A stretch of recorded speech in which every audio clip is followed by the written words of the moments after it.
धार्मिक प्रत्याशी के रूम में उभरकर सामने आ रहे हैं। लोगों का मानना है कि आप पढ़े लिखे और शिक्षित आदमी हैं। हमारा मानना ये भी है कि लोग तो भी पढ़े लिखे हैं, लेकिन आप परिवेश को ही क्यों इतना शौकीन हो रहे हैं, क्यों उनको जिताने का प्रयास कर रहे हैं। तो हम आपसे जानना चाहेंगे ऐसी कौन सी लॉलीपॉप आपने जो है जनता को दी है, जो जनता आपका गुण गा रही है। आप बताइए विकास के कार्य क्या कर रहे हैं। देखिए, सबसे पहले मैं आपका शुक्रिया अदा करता हूँ, आपके चैनल का खैर मकदम करता हूँ। और रही बात देखो मेरे पढ़े लिखे होने की, पढ़े लिखे वाकई नहीं सभी लोग हैं यहाँ, करीब करीब सभी जितने भी कैंडिडेट्स हैं वो पढ़े लिखे ही हैं। और दूसरी बात, मैं किसी की क्वालिफिकेशन को लेकर के कोई ऐसा कमेंट नहीं करना चाहता कि किसी को बुरा लगे। कोई 10th क्लास है, कोई 8th क्लास है, कोई 11th है, कोई 9th है।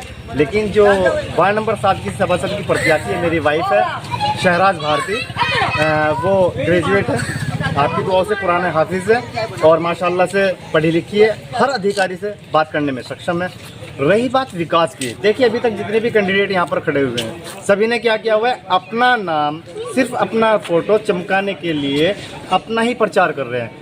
जो प्रत्याशी, क्योंकि मैं फिर यही कहना चाहूँगा कि ये महिला सीट है, वार्ड नंबर 7 की जो सीट है वो महिला सीट है, महिला आरक्षित सीट है। तो ऐसी एक लेडीज़, ऐसी एक सभासद को चुनना है जो पढ़ी लिखी हो। अभी इस टाइम क्या होगा, जब आपकी सभासद यहाँ से चुन के जाएगी तो जितनी भी सभाएं होंगी डीएम, एसडीएम, एडीएम या सीओ साहब के सामने, तो उसी के समक्ष वही सभासद प्रत्याशी जाकर के उस सभाओं का सम्मिलित करेगा, उस सभाओं में सम्मिलित हो पाएगा, उनकी बातों का जवाब दे पाएगा। तो मैं चाहता हूं कि ऐसी पढ़ी लिखी सभासद हो जो किसी भी अधिकारी से बात करने में सक्षम हो, हमारी बात को रख सके और अपने वार्ड का विकास करा सके।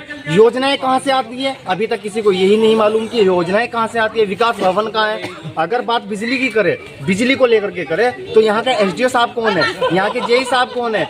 अगर बात प्रशासन की होती है, किसी में लड़ाई झगड़ा हो जाए तो आप किसको फोन करेंगे, यहाँ के चौकी इंचार्ज कौन है, हमारे कोतवाल साहब कौन है, हमारे सीओ साहब कौन है, यहाँ के एसडीएम साहब कौन है, यहाँ के तहसीलदार साहब कौन है। एसडीएम के पास कौन सा काम लेकर के जाएंगे, कोतवाल के पास कौन सा काम लेकर के जाएंगे, चौकी इंचार्ज के पास कौन सा काम लेकर के जाएंगे। जब इनको इतना ही नॉलेज नहीं है कि हमें कौन सा काम किस अधिकारी के पास लेकर के जाना है, तो मैं चाहता हूँ कि एक ऐसा पढ़ा लिखा नुमाइंदा आप अपने वार्ड नंबर 7 को दीजिए। क्योंकि लेडीज, फिर मैं यही कहूँगा, लेडीज सीट है, वो लेडीज, किसी का भाई साथ नहीं जाएगा, किसी का बेटा साथ नहीं जाएगा, किसी का पति साथ नहीं जाएगा, किसी का फादर साथ नहीं जाएगा।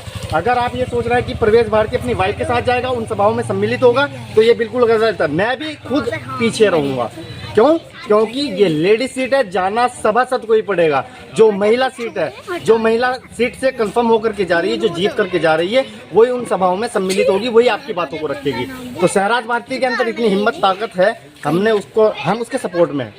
मैं एडवोकेट हूँ, मेरा पेशा एडवोकेट का है, क्योंकि मैं हर जनता, अपनी जनता के साथ में सामाजिक स्तर से तैयार हूँ, राजनीतिक स्तर से तैयार हूँ और कानूनी स्तर से भी तैयार हूँ।